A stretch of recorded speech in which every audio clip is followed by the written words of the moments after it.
ఒక మాట చెప్పారు, సాంఘిక సమానత్వం సాధించకుండా ఏ పోరాటాలు జయప్రదం కావని. అది అందరికీ వర్తిస్తుంది. సాంఘిక సమానత్వం కోసం,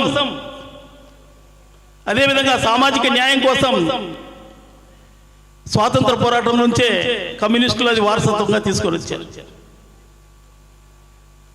దాన్ని స్వాతంత్రం వచ్చిన తర్వాత అప్పట్లో ఊహించిన సామాజిక న్యాయం స్వాతంత్రం వచ్చిన తర్వాత తగ్గుతా వచ్చింది. అది బీజేపీ ప్రభుత్వం వచ్చిన తర్వాత పూర్తిగా ప్రమాద స్థాయిలోకి వచ్చింది. చదువుకోవడానికి ప్రభుత్వ స్కూళ్ళు ఉన్నాయి, కానీ ఈ ప్రభుత్వం వచ్చిన తర్వాత ప్రతి సంవత్సరం ఆ స్కూళ్లను, ప్రభుత్వ స్కూళ్లను తగ్గిస్తూ వస్తున్నారు. ప్రభుత్వ స్కూళ్లు తగ్గించడంతో పాటు హాస్టల్స్, మిగతా సౌకర్యాలు కూడా తగ్గి దళితులు, గిరిజనులు, బలహీన వర్గాల వారు చదువుకు దూరం అవుతారు. సరే, కష్టపడి చదివి ఏదో జాబ్ చేసుకుందాం అనుకునే వచ్చేసరికి ప్రభుత్వ రంగాన్ని మూసేస్తున్నారు. రిజర్వేషన్లు ఉండేది ఒక ప్రభుత్వ రంగంలోనే, ప్రైవేట్ రంగంలో మన వాళ్ళ దగ్గర కూడా రాని. ప్రైవేట్ రంగంలో ఇప్పుడు ఉండేది దళితులు 2% మాత్రమే ప్రభుత్వ రంగంలో పనిచేస్తున్నారు. అదే ప్రభుత్వ రంగంలో అయితే 15% ఉంటుంది. ఈ ప్రైవేటుకు 2% ఏనా మించి లేదు. కాబట్టి ఆ నిరుద్యోగత ఎదుర్కోవాల్సి వస్తుంది. అదేవిధంగా ఉన్నత చదువుల్లోనూ ఈ వివక్ష కొనసాగుతా ఉంది. స్కాలర్స్ గాను, సైంటిస్టులు గాను ఎన్నో అవమానాలు అన్ని భరిస్తారు. సామాజిక న్యాయాన్ని ఒక సబ్జెక్ట్ గాను, ఒక ముందు చూపుగాను తీసుకెళ్ళడానికి ప్రభుత్వాలు ఎప్పుడు కూడా ప్రయత్నం చేయలేదు.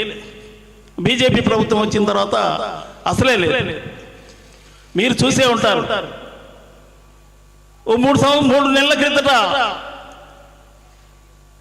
షిప్యార్డ్ సిఎండి గారు ఒక ప్రెస్ కాన్ఫరెన్స్ పెట్టి 11 సంవత్సరాల నుంచి మేము రిక్రూట్మెంట్ చేయలేదు, బీజేపీ గవర్నమెంట్ ఏదైతే చెప్పిందో దాన్ని తూచా తప్పకుండా మేము అమలు చేస్తున్నాము, రిక్రూట్మెంట్ లేవు అని. షిప్యార్డ్ కాదండి, మొత్తం విశాఖపట్నంలో ఉండే ప్రభుత్వ రంగ పరిశ్రమలన్నింటిలోనూ అదే పరిస్థితి. ఇది ఇలా ఉండగానే ఇంకా కొన్ని వేల మందిని తగ్గించేస్తున్నారు. నూతన ఆర్థిక పారిశ్రామిక విధానాలు ప్రారంభమైన తర్వాత ఇప్పటికీ 50,000 మంది విశాఖపట్నంలో ఉద్యోగాలు కోల్పోయారు. 50,000 మంది ఉద్యోగాలు కోల్పోయారంటే అందులో 15% దళితులు, గిరిజనులు, బలహీన వర్గాలు వీళ్ళందరూ ఉంటారు. వాళ్ళందరూ నిరుద్యోగులే.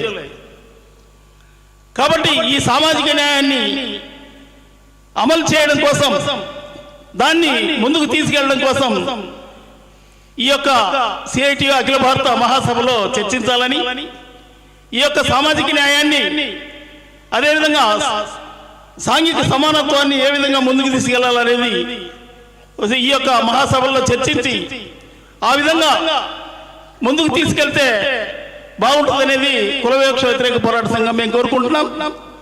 అదేవిధంగా ఈ యొక్క పట్టణ ప్రాంతంలో ఈ విధంగా ఉంటే గ్రామీణ ఉపాధి హామీ పథకంలో 2020-21లో 1,11,000 కోట్లు ఆ పథకానికి కేటాయిస్తే 2024-25కు 86 లక్షలు తగ్గించారు.